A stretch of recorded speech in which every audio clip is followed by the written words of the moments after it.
Good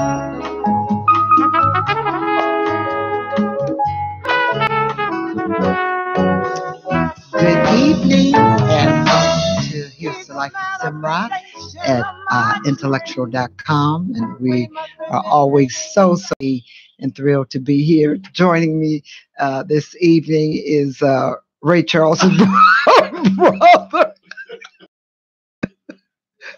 I couldn't resist it. I just couldn't. Anyway, my better half, Ed, who had a little eye procedure done. It's you know how it is when you get older and you have to have your eyes. I have no idea what you're talking about. And you have to have your eyes dilated. But anyway, we had a wonderful segment last week. I thought it was about young people and do they make really good decisions. We spoke a little bit about my book, which we're going to get in the schools this September, wrap into the minds of our teens. Mm-hmm. And we always, like I say, we always try to bring something special, something fulfilling, and some information that people can benefit from, can take along with them, and, to bring conversation. So we hope you had a wonderful Memorial Day weekend. We did. It was kind of busy for me. Saturday all day I was busy. Always in the house, busy. Doing chores that I don't get a chance to do during the week. And and then Sunday, one of my best girlfriends came and spent the weekend with us. So she's always a joy. And we just, keep things rolling along. And just like I always say, embracing life. And when you embrace life, life will certainly embrace you back. So we're going to jump right in because the time just goes by so very fast. And our time will be up. That hour just goes before you know it. So I want to talk about, Ed talked about sharing a little information on race relationships. Yeah, that's that seems to be the topic of the day. And with all the given headlines and the events that involve. Ray must didn't see that I wasn't through introducing what I was saying. Ray didn't see anything. I see you didn't. No, you must didn't hear that I was trying to bring you in, brother. Okay, go ahead. Brother Ray. We had a lot to talk about. So he wants to jump right in. But we wanted to talk a little bit about racism in the workforce, with relationships, and just about overall just racism in life, and that it is upwelled. And we've talked about that, touching it for the last couple of weeks too, as far that it is real. It's alive and well. Yeah, alive and well. So I don't know about well, but it's alive. Yeah. So we're going to talk a little bit about it. And go ahead, Ed. Well, here on Intellectual Radio, Here's the Life with Zemrah, we're all about life. We're all about the things that'll make your life better and give you more understanding about your life, and so that you can live a better life. So we try to bring up those subjects and topics that mean something to you, that can help you, through your day, through your week, and get you through the year, and have a better understanding of who you are and who you're supposed to be. My thing is that in order to do that and move ahead, you have to kind of back up and find out who you are first. It's hard to defend who you are if you really don't know. So I would suggest we do a lot of inward thinking, a lot about self, because it's about your identity yourself. You can't protect your identity if you don't know what it is, and you have doubts about it. You have never been taught it. Nobody's ever told you about it, and that what you used to know was taken from you. So as a man of color, and I really hate to use the word black, but that doesn't indicate any culture at all. It's just a color, because to lack of a better word for using your correct name or telling you what culture you came from, just call you a color, which makes no sense to me, which is something I would really love to change. Matter of fact, we can start today. Changing our designation from just I'm a black man, which just doesn't say anything about your land, language, or your culture, Pick out a tribe, one of the tribes that was stolen and brought here to America. Pick out a name. I call myself an Ethiopian. That'll work. Does it have to be true or my lineage has to go back to that? It really doesn't matter as long as I believe it, and it's better than calling me a color. Tell me something that relates you to history and land and a language and a culture. That's who you really are. And once you do that, you can defend yourself. You can name yourself. You can say, you can't call me that. Now you can research and find out that we were some of the first, what we call blameless people, the blameless Ethiopians who created civilization in the first place. So, in order to get race relations where it should be, it starts with us. You cannot expect someone else to correct your situation who helped perpetrate it in the first place. I don't think so. What do you think? I agree with what you're saying on that. I was trying to grab hold of what you were saying about you call yourself Ethiopian. Well, if you say Ethiopian, it gives you something to research. It gives you something to attach to. That means all Ethiopians were people of color. What color? It really doesn't matter. See, back in ancient days, most Africans, or from the continent of Africa, thought nothing of color. Color meant nothing. That's a new thing, because we came in all shades. So if color doesn't mean anything, and someone says a black man, how come? I mean, then if color doesn't mean anything, then why does that have to? Why does that have to matter? Because the bottom line is, to me, is your integrity, your character. Yeah, but that's not a name. That's not a label. That's not a category to put you in. It doesn't say anything about where you originated, where you evolved at, what country you came from, what landmass, what culture you grew up in, your ancestors. It says nothing about that when you say black. If I say I'm a Chinese, an Indonesian, or Hawaiian, or German, your mind strictly goes straight back to that landmass and the origin of those people when they first started evolving. When I say black, it doesn't conjure up anything. I got that. That's what I'm saying. We first have to rename ourselves. Don't wait for somebody else to do it, because they're not going to do it. So where did you come from? Louisiana. No, I was around long before Louisiana. My ancestors and bloodline go way back 1,000 years. Okay. And 1,000 years before that. We didn't just start here in Louisiana. We was a growing metropolis and civilized got the people essence of it. before we even got here. We just forgot that, or washed out of your brain and your memory. And it really wasn't the doing of someone else. It gets a little deeper than that, but it was permission by basically your creator, who had another mission in mind, because no one could really do that without help from us. We were one of the most feared people on record. You can't enslave people like that. Something has to be done to them. Someone has to take something away from them in order for that to even take effect. So it really wasn't somebody else's fault. It was something that was ordained for us to do.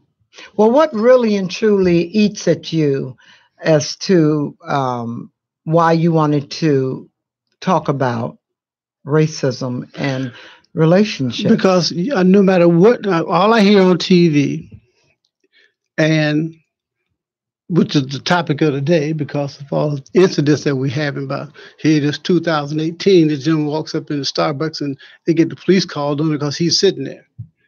Basically, 2 of them. Yeah, basically because there are segments of society decides that they don't belong in their world that they built for themselves. So therefore, you are an intruder, which makes no sense to an Ethiopian or a person who was the blameless ones who started civilization in the first place, because color meant nothing to us. You could be tan, brown, green, it doesn't matter. It's who is your father? What's your ethics? What are your values? What did you believe in? What were your morals as a person? What was that of your father, your father's father? How you look meant nothing. And that's That very important. that came later and decided that if you look a certain kind of way, you must be a certain kind of way. And only people who look like this are of value. So anybody who doesn't have no value. And that's the belief today of the heads of state and the president, who has the nerves to get on TV and call other people animals. Truly, this man does not belong to be president of the United States, because he doesn't know the difference between a person and an animal. Something wrong with that man. Well, we've been knowing that. So that's what I'm saying.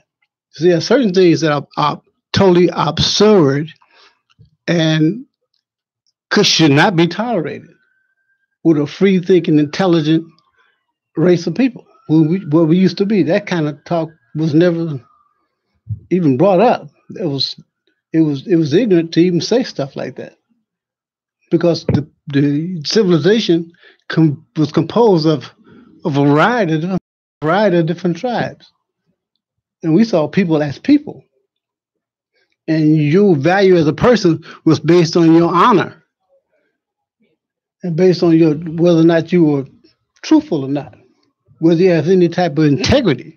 It had nothing to do with what you look like. That's why an attractive person, it has nothing to do with what they look like.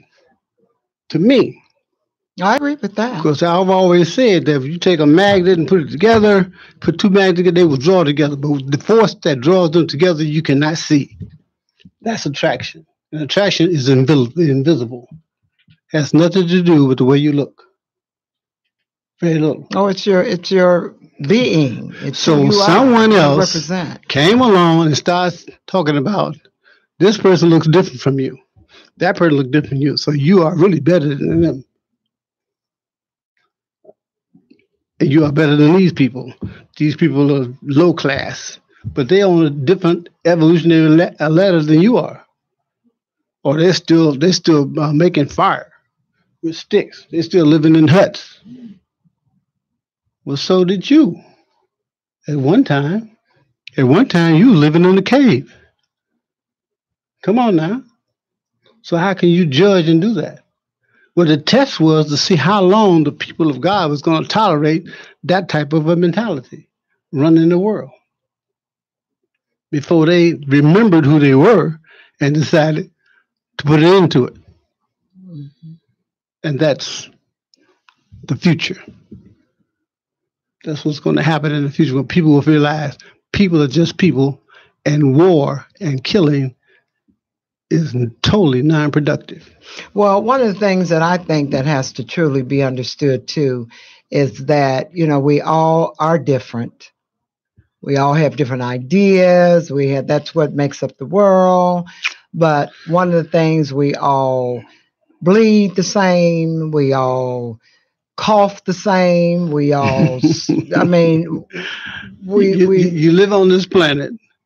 And everything you wear, eat, and whatever comes from this planet, just like everybody else on this planet. Absolutely. So how do you call yourself different? Well, they eat a bunch of rice over there. So? Right.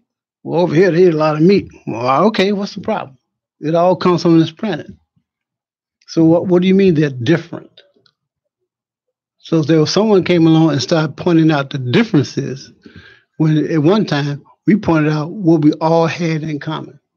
We got more in common than we have any differences. I think the most important thing is that you look at the spirit of a person. You don't get off into... they don't teach spirit in school. Well, that's something we're not going to get into that, because we talked about that. And right now, I don't think they teach it at home either. Yeah, well, we talked about that last week, and that's one of the things that I had mentioned that would be good to bring into the schools is at one point, a moment of spirituality as opposed to anything else, to bring that up front. But the main thing that we're saying is that people have to understand that we're really all the same. And when we get caught, that's one of the things that I love that our grandson said, Emmanuel, when his new girlfriend at the time, when we met her, I think was a couple of years ago. Mm-hmm.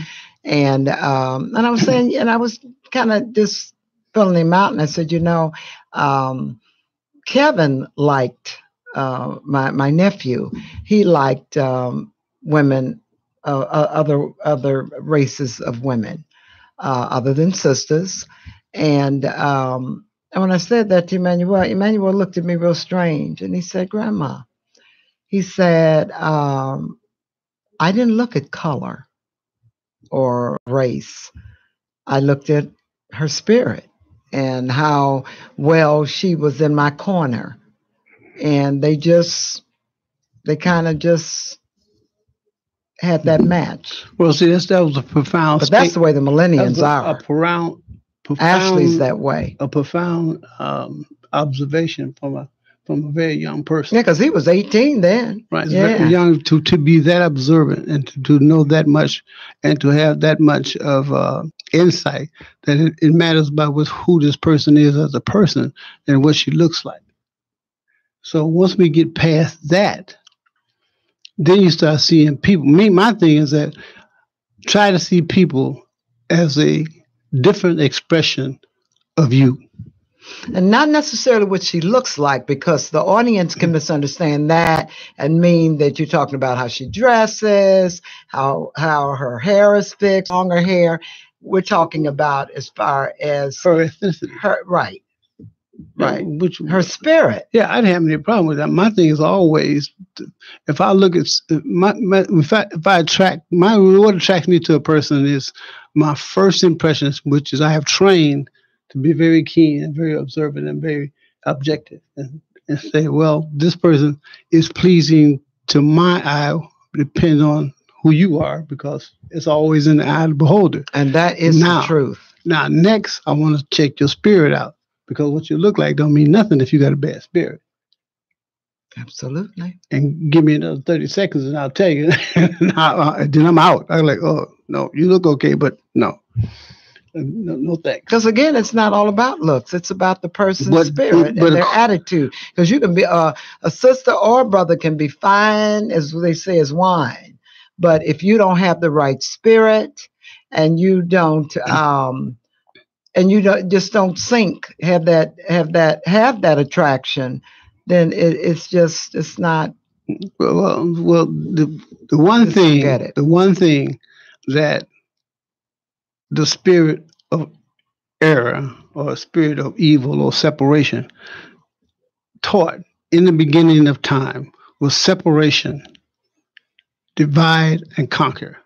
First, we had to separate you from God. And once we did that, it was just a natural process. Because now you are no longer the children of God.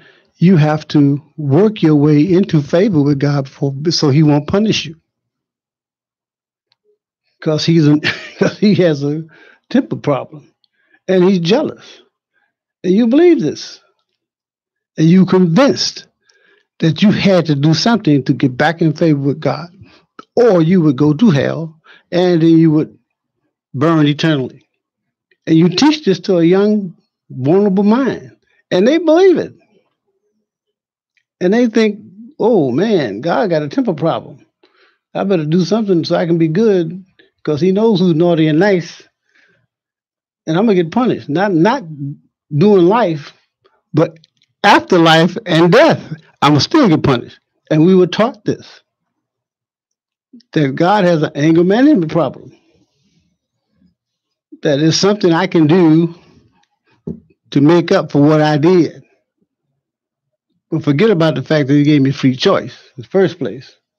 But we bought into religion. And that's been a downfall of most civilizations, is the religion. Which has nothing to do sometimes with spirituality, which we do not teach our children.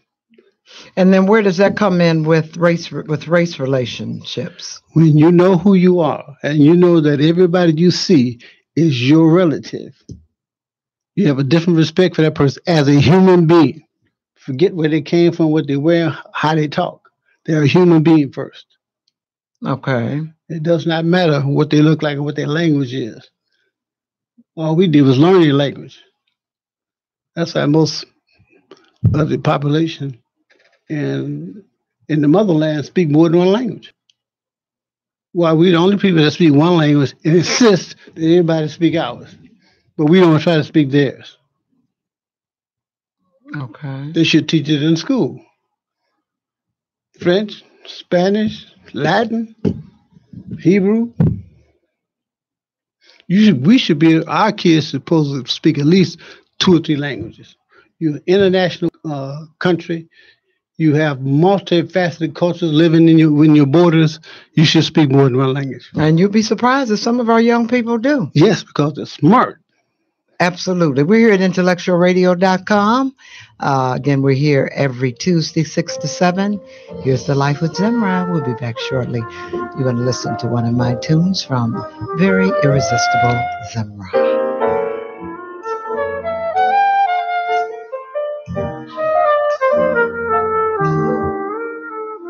It's not the pale moon that excites me, that thrills and delights me. Oh, no, no, no. It's just the nearness of you.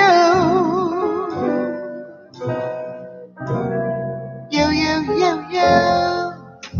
It isn't your sweet conversation that brings to me the sensation. Oh, no, no, no, no, no, no. It's just the nearness of you.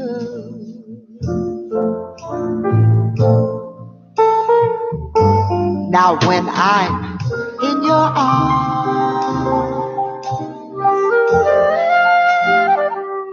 and I feel you so close to me,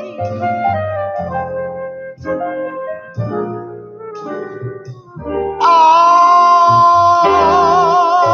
my wildest dreams come true.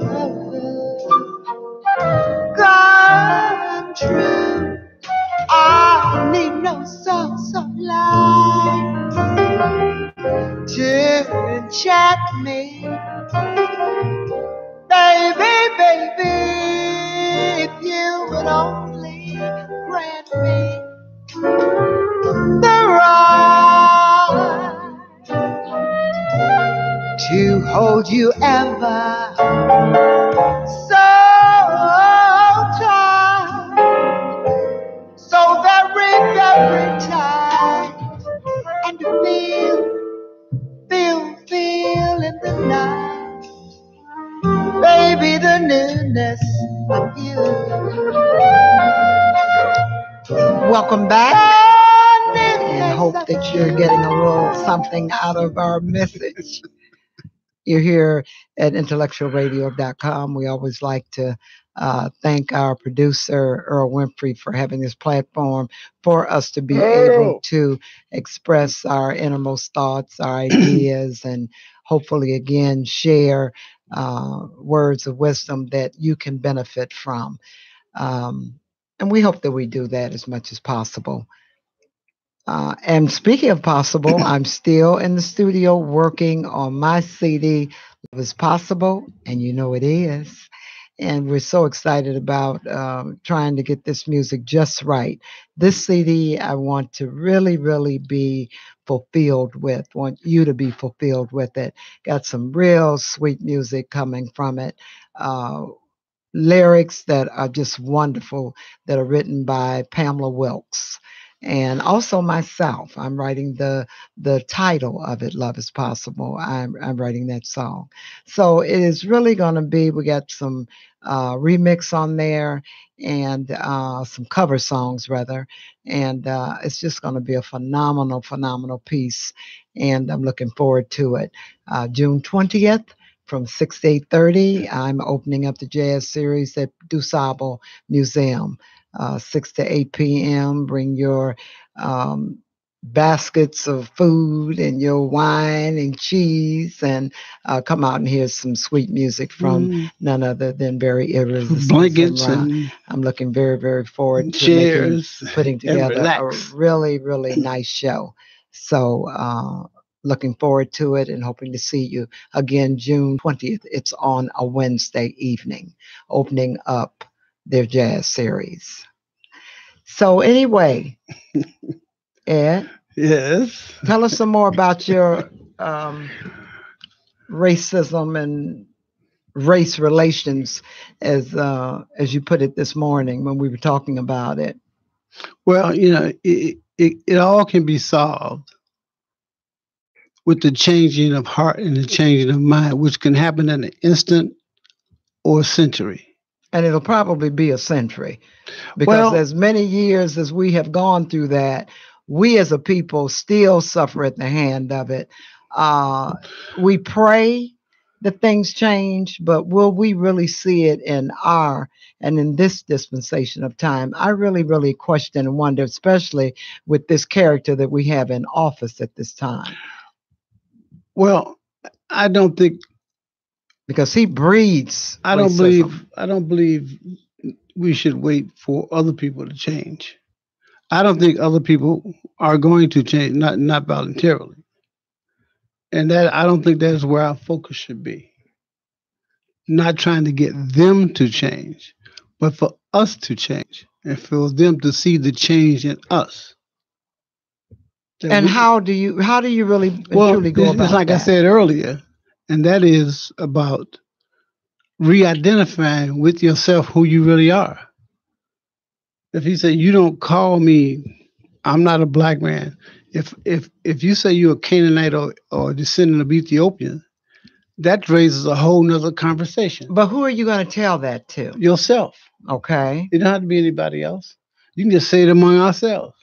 He says, well, hey, as a black man, no, sorry, sir, don't call me a black man. I'm not black. I am a descendant of Ethiopians or whatever, pick one. Okay. They all came here. Okay. So find out which one you go on. But that gives you a name. It gives you an identity. It gives you something to call yourself. So now research that. Then you'll see who I am. But to call me a color does not give you an identity. So I have nothing to respect. And people can't respect what they don't know. Okay. And so if you don't know, how am I supposed to know? How can you force me to respect who you are when you don't know? It's not that we don't know, we have forgotten. All we have to do is remember. The kings and queens who came from motherland are still here. We are descendants. We are the latest version of those who survived the worst Holocaust on the planet. We are amazing. Oh, we are that. If we You, can just come how together. did you ever survive that? No other people I can think of could have survived that Holocaust, that total attempted destruction of an entire culture, of an entire continent, and still be here. So if you are the latest version of those people, of those descendants of those people, that means that you ought to be applauded. Not because you've done anything special, because you are alive. That's basically all you have to do is be alive. And then that makes you a surviving heir to everything, the surviving heir to your culture and your life and your past and your future. You are a surviving heir. You're the latest version, the best version of whatever lineage you came from. You need a hand. All right. just just for being here, you need a hand for surviving total destruction. So, how do you see us as a people coming together? Because there's something that we do seem to have a real problem with that. Really and truly making up our minds that this is what we are going to do to stick together and make this happen. We can do it on a small scale. Well, But how do you create, and how do you really and truly? Because we've been saying this forever, for years. Yeah, but the good news is all of our ministers, all of our spokespeople that speak for us, from Sharpton to Farrakhan to Jesse to, I mean. But that's the problem. It's not without, that we are to heal ourselves. It's within. There's really nothing you really have to do. Because as soon as you say a solution, you start thinking about, where are we going to start at? How about starting at home? How about starting, like Michael Jackson said, why don't you just look in the mirror? Give that man a name.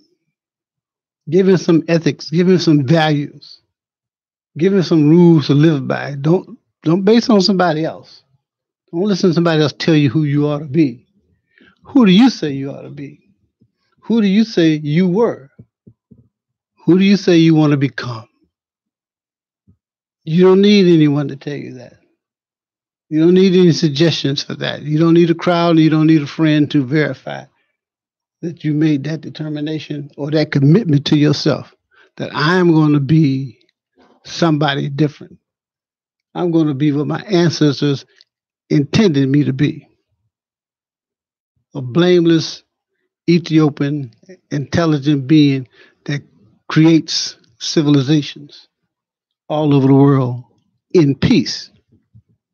How do you build a civilization in peace? It's just a question. It has answers to it, too. Okay, what's the answers? The answers is that you eliminate war. So how do you eliminate war? And the weapons of war, the reasons to have them.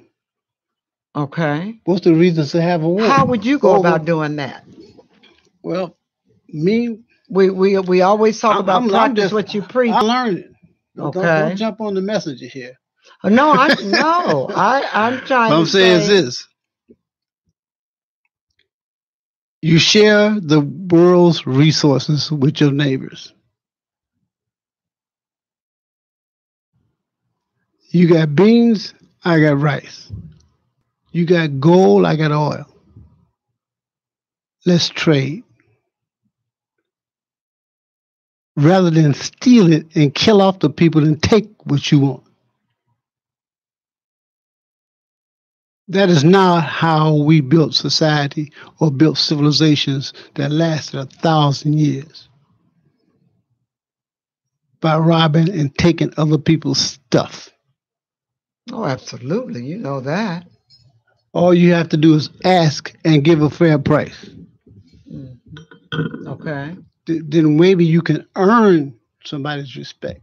You can earn that which you have, and once you earn it and it's yours, you have a right to defend it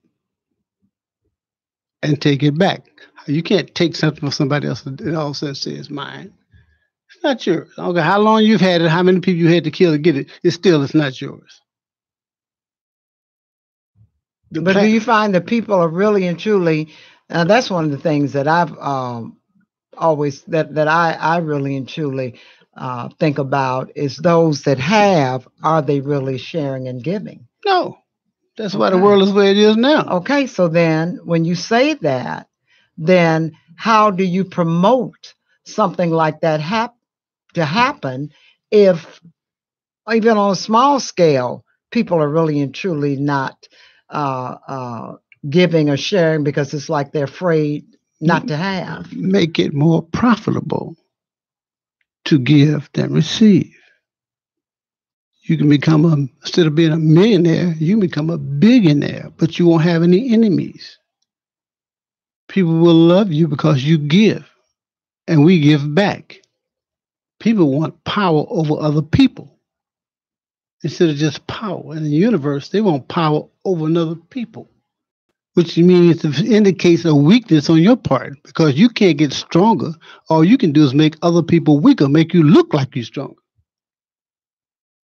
So if I want to be taller, I should grow. I should exercise. I should get nutrition. But they do it by cutting off somebody else's legs. So they look shorter. It makes you look taller. But you're really not. You just diminish the rest of the world and make it look like it. So All you have to do is be fair and do that which works for everybody. Because we're all human, but you have to change the way you look at people and stop looking at them as being different. They're not different, they're a different version of you. And once you see a relationship between you and another person and everybody else on the planet, and find out there's only one DNA on the planet that's human, and you all share it, which scientists have already proven that everybody on this planet is related But it doesn't seem to make a difference. because they don't believe it. They don't practice it, they don't believe it. And if you do that, you will knock certain people out of leadership who are promoting the lie. If you get them out the way, then someone else will have to take their place Promoting the lie. of, I'm better than you. I deserve more than you, and you are lesser than I am. So therefore, I have the authority to rule over you. Well, I'm sure that most people, at least our people, I'm sure that they don't feed into that.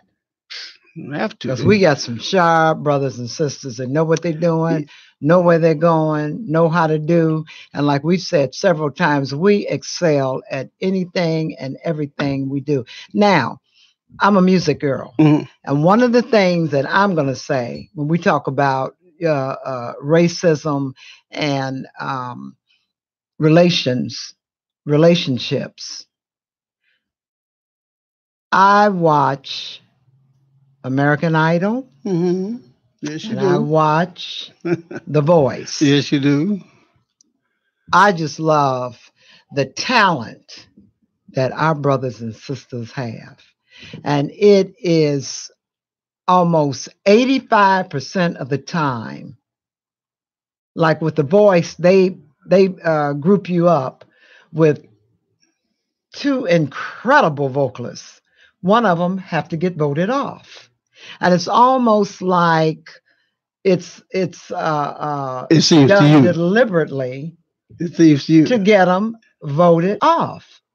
And so, yeah, I mean, you got to, unless one of the other judges steal them. And I've seen some extraordinary vocalists just walk off, and hopefully the world or some of the producers or something have gotten wind and hear them, because there's just no way that this past Voice, that the sister that they voted off was absolute. And now they have it where you have to tweet for votes.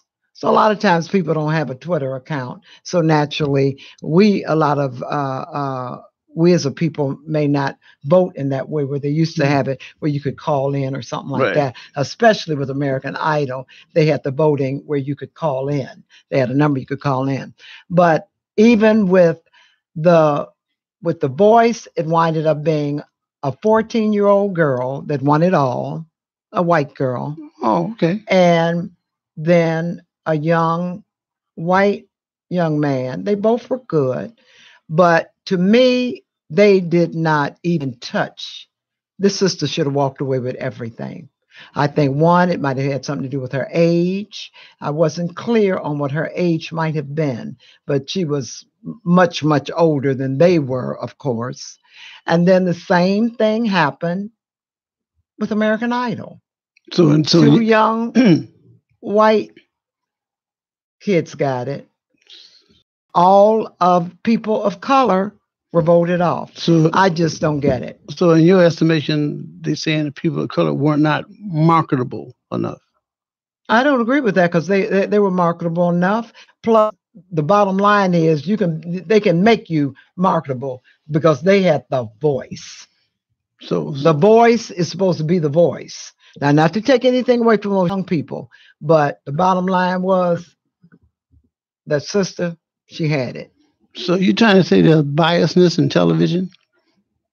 And very much so. And that's why I really believe that's what happened before with they're not going to let you win no 2, 3. Same thing happened with Dancing with the Stars. I mean, we excel at everything. And we are the ones that's always voted off of these shows. I just don't get it. It's ridiculous. Well, it's not ridiculous. You have to get your own show. No, I don't know, but I know as a vocalist myself, it just doesn't make I mean, sense. that's how you perceive. That's what you picked up on. But that's to me, that's nothing. It's just like a few It's not. years It's not to ago. me. It's not surprising. It kind of goes along with the whole narrative and the whole system and the entire culture that we're living in right now. I knew that girl had it. It's just like a few years ago, Teresa Griffin, wonderful, wonderful R&B vocalist. She can blow. She can blow, and she was voted off early in the game. And it's like I'm trying to figure out what are they really and truly looking for. Now I know that a lot of times young, I guess they figure that if they give them a contract or whatever, they can control, and I'm thinking that might have a little bit to do with it because they're able to control them more. But it's just really if it's about the voice, then hey, we got it. Yeah, yeah. We got it every time. And speaking of the voice, we're going to hear this voice I a love. little bit from very irresistible. That's what I call a Zemrah. segue. That's right.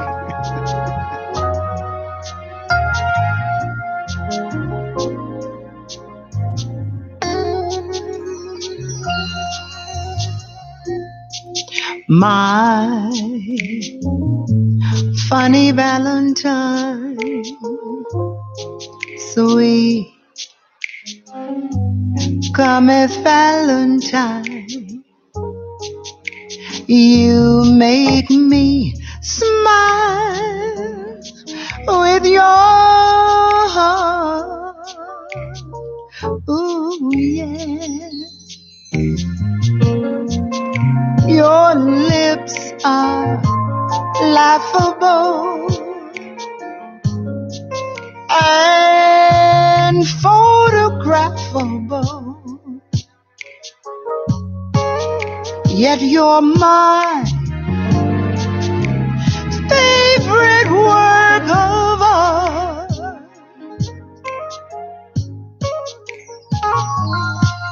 Is your figure less than green?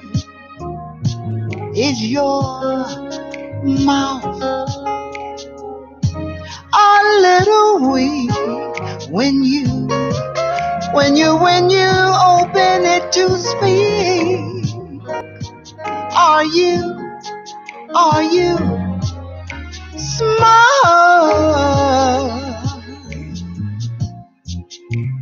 Don't you go and change, not a half for me.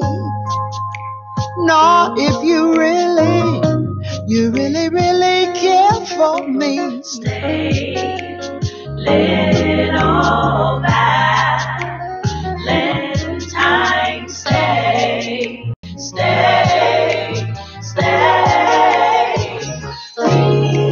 Won't you stay? 'Cause each day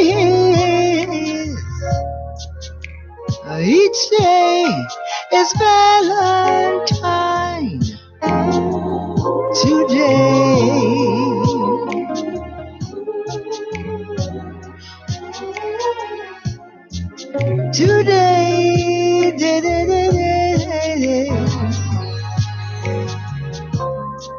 Is your figure less than Greek?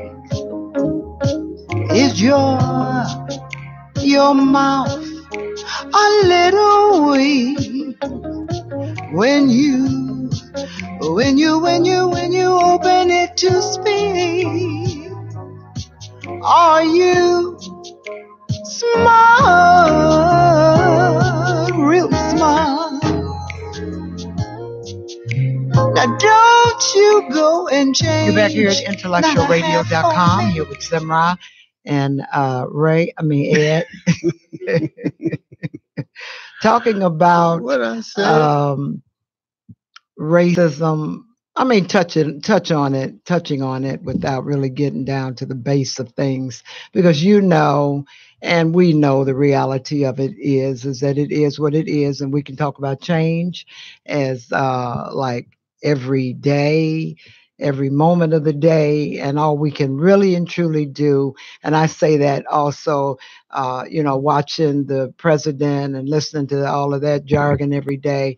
Um, you can only change yourself, and that's the bottom line. You can choose yourself to do what it is that you know to be right. You can make sure that you uh, deal with integrity, that you treat people like you want to be treated, and just be conscious of all of that in the work place, that you treat people like you want to be treated, and do the things that create a good environment in the atmosphere that you work, because that's where you are and want to be comfortable. I know that's what I try to do. So I think that it's all up to individual thinking and acting or reacting, and just doing what you need to do to make things right for yourself. And hopefully, you can touch someone's heart that will hear or benefit from the way you carry yourself, Yeah. or the things that you do, that someone will want to mimic that. And I think that's how we can make a change as a people, that we try to think positive and come together. But I always say is, all you give is all you get, as it says, and here's the life. That's why I love that song so much, because it has such words of meaning. And that's, where the essence comes in, is treating people like you want to be treated. And I was always raised like that, because what comes from the heart goes to the heart. And people see that even when you don't think they do, but you are leading by example. And I really and truly find pride in that. And that's what I try to do. As far as trying to change the world, it's not going to happen. We have been talking about that for thousands and thousands and thousands of years.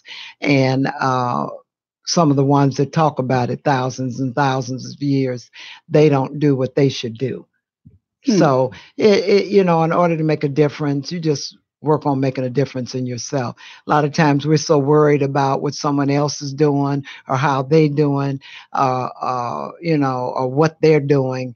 And you need to really and truly concentrate on what you're doing. And are you doing things right? Are you being that good mate? Are you being that good friend? Are you being a good mother, or a good father, or a good sister or brother?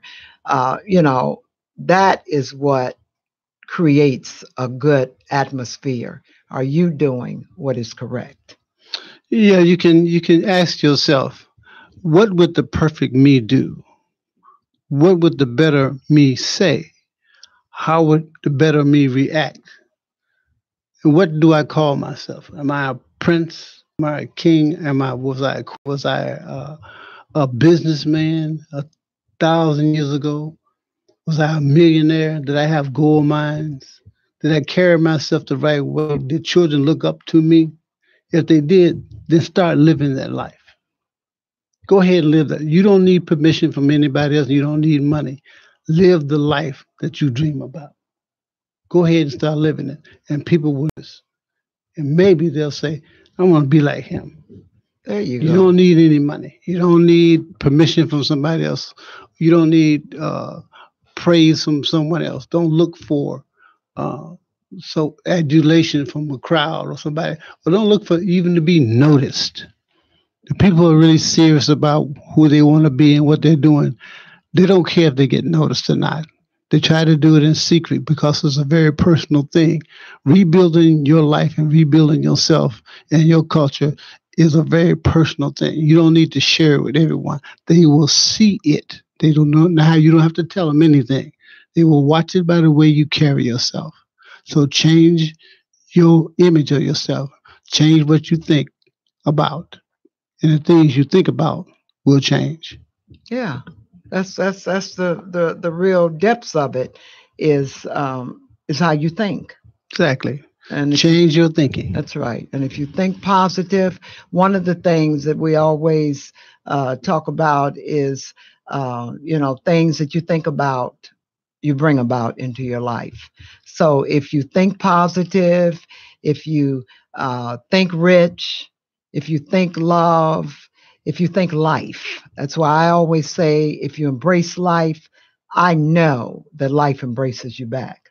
And people have to know that that is possible. It's the truth, for one thing. You can Want to be loved? I say love. exactly. If you want to receive, you got to be a giver. And just through it all, God always blesses you through that. I really and truly believe that Every single all you time. give is all you get. And so give it all you got, because everyone might not be as blessed. Uh, Everybody might. That's why sometimes when you see people on the street, and I always look at them and I say, wow, that could have been me. And we always say that it's a choice because we have the right to make choices.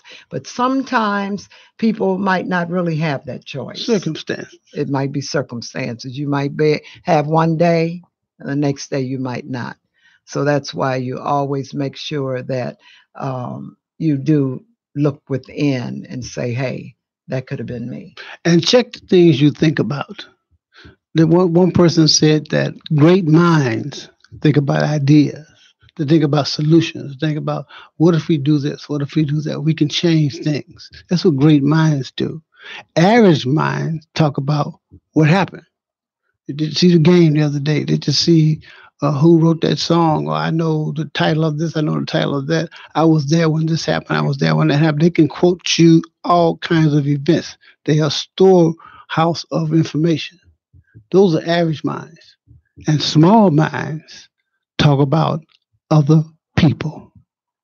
So notice what your conversations are like. Are you always talking about other people other than solutions or ideas, how you can better your home or your family or your neighborhood or your job or whatever? Are you trying to think of things to make that better for you, more relaxing for you, take the stress off yourself? Those are things that you should be thinking about. So stop talking about each other and stop turning on each other and turning to each other. I love that. Stop talking about each other and turn to each other, because that's how you can build and create. Is if someone needs you, be there for them, Exactly. and don't make them have to be the one to ask for you to be there. You just know, because you're spiritually in tune, and you just make sure that you are present in their lives. We're here at Intellectual Radio every Tuesday from 6 to 7 p.m. And it is our pleasure. We love it. We love our producer, Earl Winfrey, again, who gives us this platform to be able to express ourselves. And you know what? We got it right this time. No. Make sure you like me on Facebook. If you have any suggestions, go to Zemrah1yahoo.com. I'm always welcome for that. And we have some real great guests coming up in the next few weeks. We say you have a wonderful evening, a good night, and we shall see you next week. I'm Zemrah. Raise out. So here it is, so good it makes me wonder, why did it take so long to find my thunder? I got it right this time.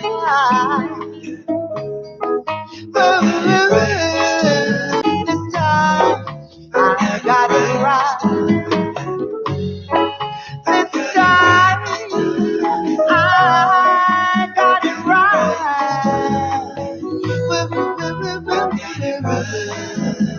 I got it right. I learned to open the universe and ask just what is it worth to have a night.